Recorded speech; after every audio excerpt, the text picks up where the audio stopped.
brother. I'm telling you. Giants in the NBA. Come to life at any point. Tap to our game. Same level as football.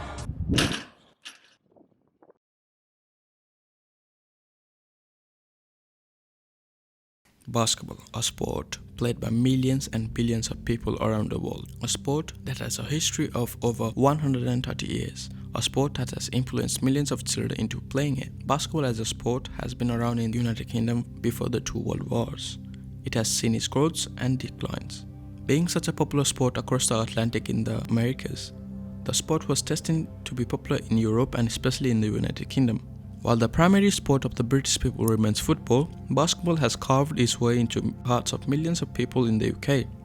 More than 230,000 people over 16 play basketball at least twice a month, and according to Department of Culture, Media and Sport, basketball is the second most played sport by children between the ages of 11 to 15. There are many reasons for it: the rise of NBA worldwide, accessibility to courts and facilities, rise of British and European basketball leagues, video games such as NBA 2K, and the internet with social media are also a major factor to consider.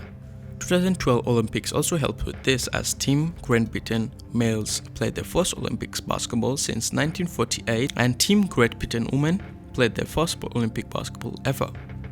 Even with a rich history, basketball hasn't been able to grab the majority of the population in the UK, but it has been rising and rising quickly in the last 2 decades. Now we talk to some people and get their opinions on the rise of basketball in the UK. The rise of basketball in the UK.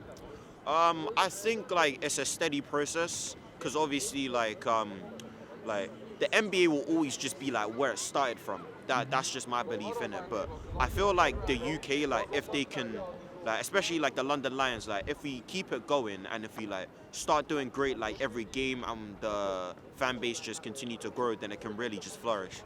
Yeah, of course. I mean, in the UK, there's obviously a lot of sports, and football or soccer is very prevalent. But you know, you go onto the school playgrounds and you see, and courts like this, you see a lot more of basketball being played. And obviously, the basketball league in the UK is not really up to standards, but in viewerships of the NBA, there's more and more viewers coming from the UK. So yeah, definitely, there's more interest in basketball. I would say it's risen because there's a lot more highlights and footage going about, which is good. I think it's more risen with the people that already played basketball majority because it's more publicized now.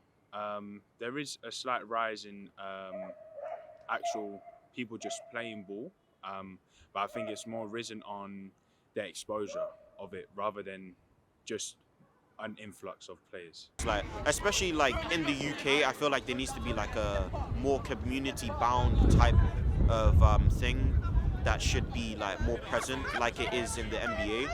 American marketing and business model over there is brilliant. It hasn't really been replicated with American football, but when it comes to basketball, it's really touching the world with countries like China and us joining in and everything. So yeah. Do you think like the European players like Luka, Giannis and Jokic have a factor in it? I think for those countries, I think it's a rise, and I do believe that Europe is becoming better at it. But I feel like still Europe is a big factor because they play it more. That's like their first sport, whereas basketball here is not our first sport, so it doesn't have the same effect from their countries as it does in ours. Yes, they really are, because they're really models for giving children hope, basically. Because in the 1990s, yeah, there were players from Europe, but it was really just American players that dominated the league. But now that we're seeing players from Nigeria, European players, Slovakian players, and all stuff like that, it's kind of giving players like, oh, I can make it as well if someone from my country made it. I had a chance to ask professionals who have been heavily invested in British basketball and the basketball community. I got their views and opinions on the rise of basketball in the UK. My name is Sam Nita. I run a British basketball media platform, hoopsfix.com, which is the UK's largest independent basketball website. My name's Tahir Hajat. I am a freelance sports and events host and a British basketball advocate. I'm 31. I think I'm 31 years old, and yeah, I love basketball. Do you think basketball as a sport has risen in the UK? Yeah, I mean, yeah, of course. Like, there's definitely been a marked increase in certain things. I would say the BBL, the professional league, has probably taken the biggest step forward out of everything. It's definitely moving in the right direction, but it's still slow. And I'll still say there's actually a lot of work that still needs to be done. And at the moment, it's very much still probably dressed up to be better externally facing than it might be than it might actually be internally. There's still a lot of issues that need resolving. There's still a number of problems within the game that are obviously holding it back. So yeah, like, I mean, it's definitely moving in the right direction, but it's still got a very, very long way to go. Yeah, 100%. You know, I've really been fortunate to be involved in the game of basketball since the age of 7. When I was younger, I had the opportunity to watch the British Basketball League in my home city of Leicester with the Leicester Riders. And I've seen the league be at its height and completely come crashing down to the point that the Riders were about to cease to exist, and many other clubs as well in the league come and gone. And now we see the league have some heavy investment from 777 investment fund. And we see the London Lions, the Leicester Riders, the Bristol Flyers, Newcastle Eagles, all of these clubs start to make a meteoric rise in the game, selling out arenas and building their own arenas in the first and foremost. And also the improvement in live broadcast, game night entertainment, and so on and so forth. But we also got to speak about the participation of basketball in the UK. It's the second most highly participated team sport for young people. And the numbers keep growing each year. It's an incredibly diverse sport. The ethnic minority communities make up a big number. It holds one of the highest levels of ethnic minorities participating in sport as well. You know, British basketball is on the rise. There's a lot of things happening. A lot of big organizations, companies, sponsors, etc., starting to take note.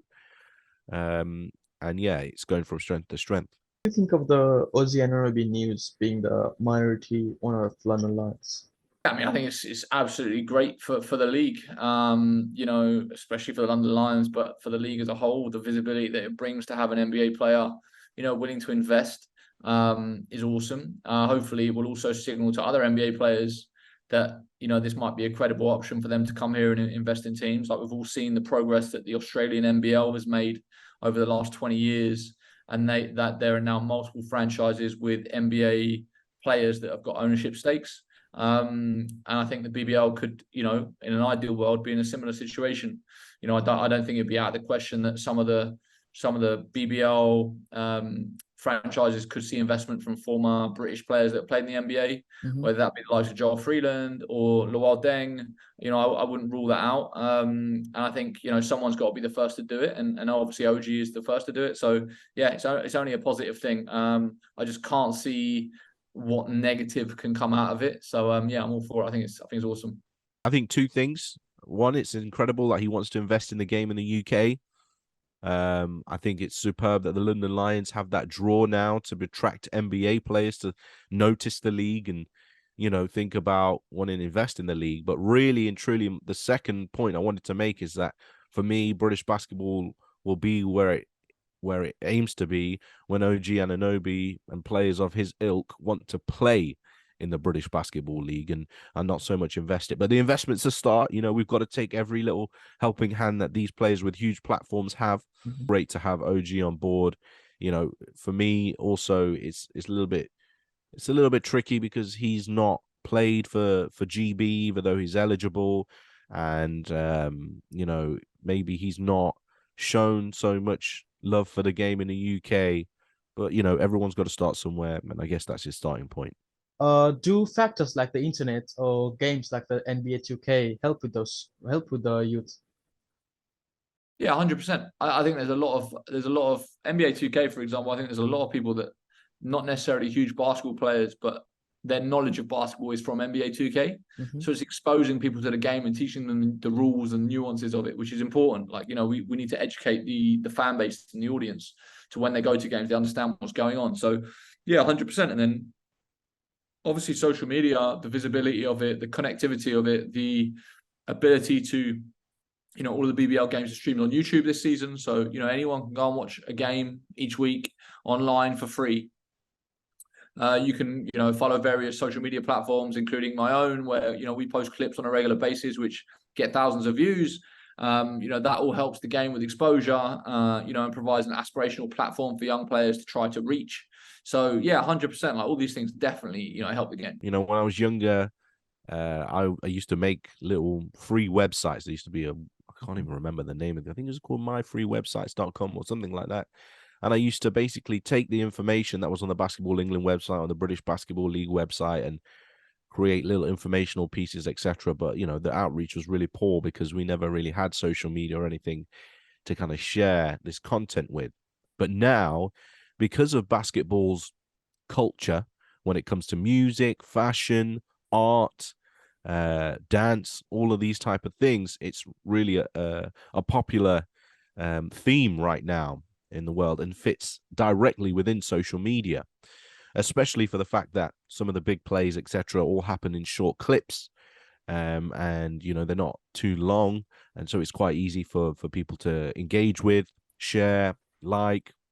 It's definitely improved the outreach into new fans, or fans that were in the British Isles, but maybe they watched the NBA or Euro League and they weren't really aware much about the British Basketball League as per se.